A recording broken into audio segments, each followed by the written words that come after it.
Hello and welcome back to yet another video on the Alejandro Hernandez podcast. This is going to be a different type of video that I'm doing. Usually I've been sticking to the top 10 teams in the NFL after each week of the season and my weekly picks, but I wanted to switch it up this week because I wanted to highlight, I think, two different situations in the NFL. I should say two teams in the NFL that I think are very interesting right now, and those are the Pittsburgh Steelers and the Baltimore Ravens. Both find themselves at 6-6, and they're both in position to compete for the AFC North title. They also have the 4-8 Bengals who are trailing them, who also have a shot at winning the division because Joe Burrow's back. But I think these two teams are interesting, most importantly because of their long-term head coaches that they've had since like the early 2000s. Mike Tomlin's been on the Steelers, I believe, since 2006. This is his 19th season as the team's head coach, and then John Harbaugh has also been with the Ravens for a very, very long time. And I think this year is going to be the season when both these coaches are fired, in my opinion. And I'm going to start off with the Pittsburgh Steelers. So with Mike Tomlin, when it comes to his tenure with the Pittsburgh Steelers, the main frustration has been this past decade.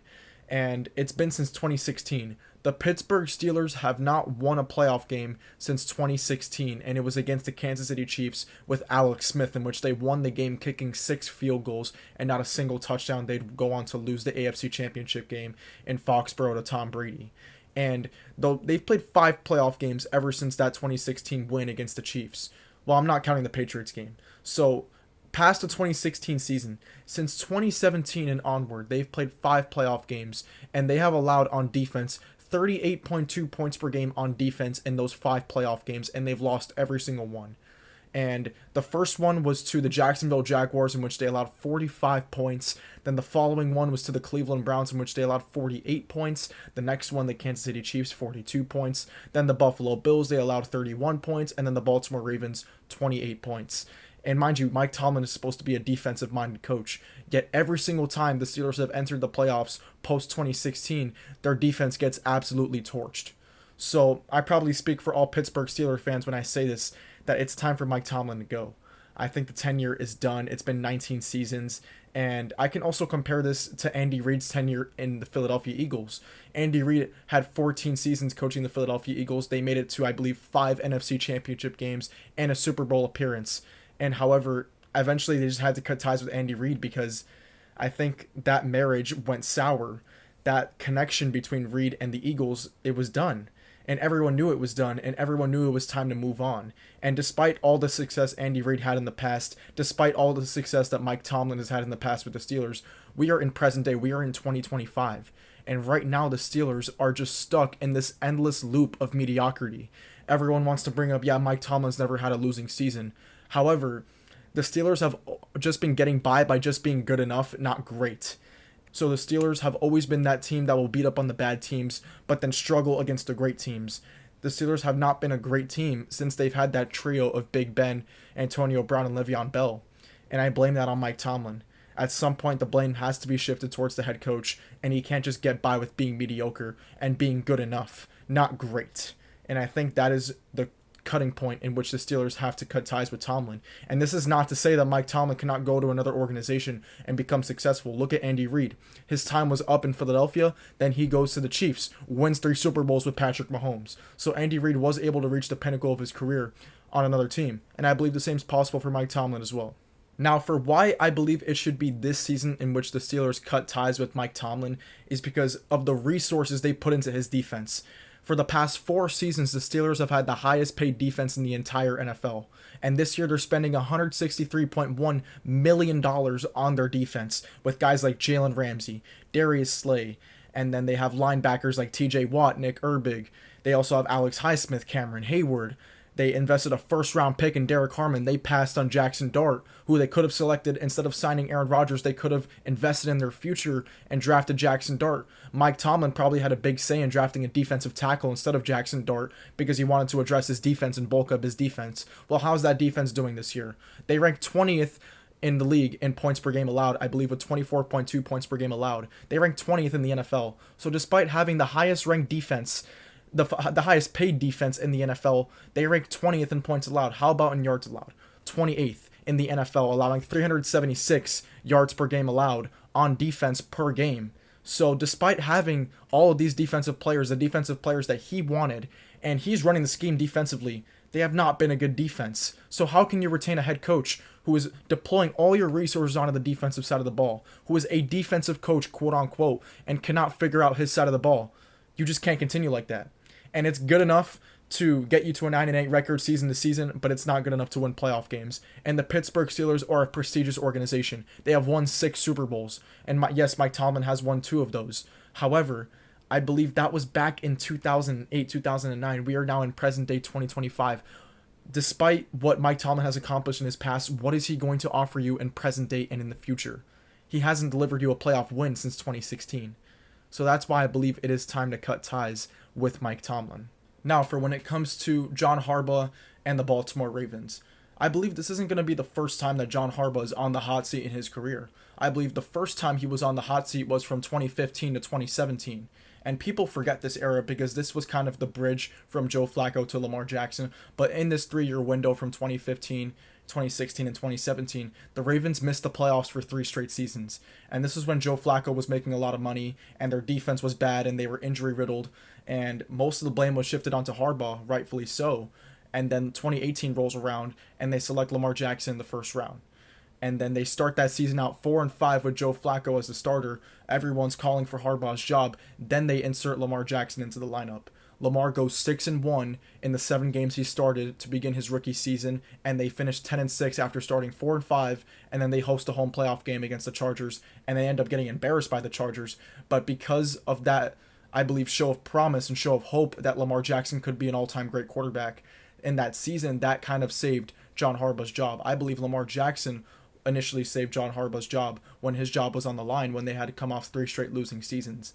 Now, I believe the reason as to why his job is on the line this time around is because time and time again, in the highest leverage of moments, the Ravens just seem to fold and seem to get out-executed and out-coached in the highest leverage of moments against the best teams in the AFC, when it's either the Bills or the Chiefs.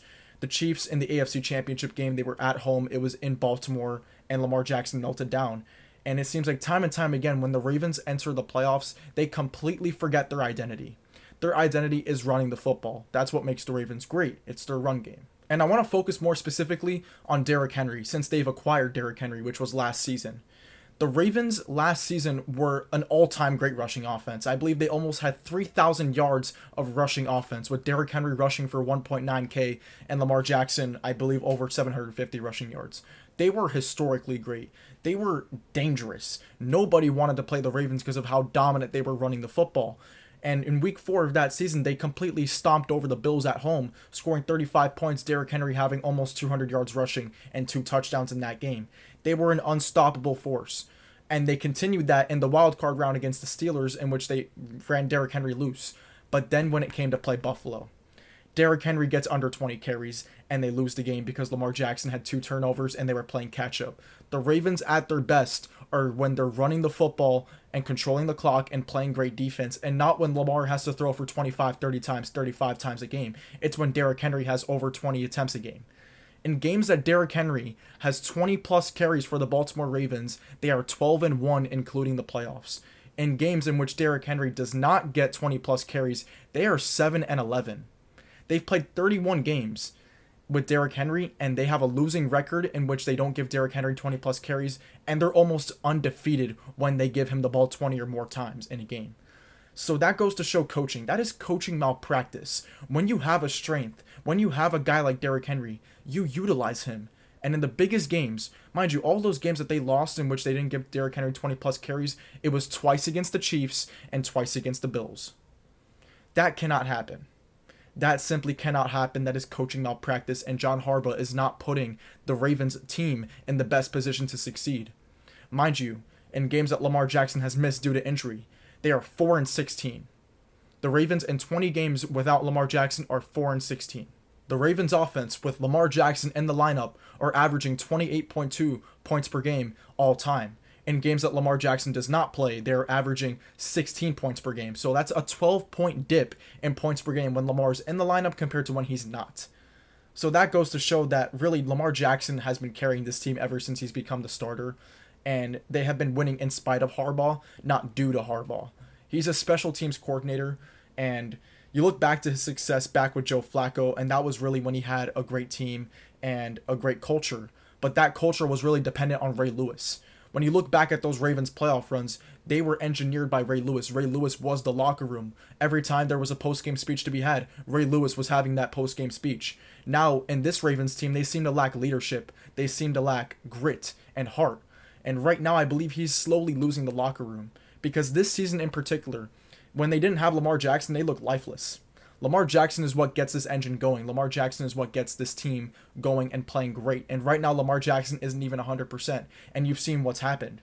Lamar Jackson's numbers have taken a massive dip because he's gone from a hamstring injury to a knee injury to, I believe, a foot injury, now to a toe injury. So he's had a lingering injury and a part of his leg the entire season, and he hasn't been himself.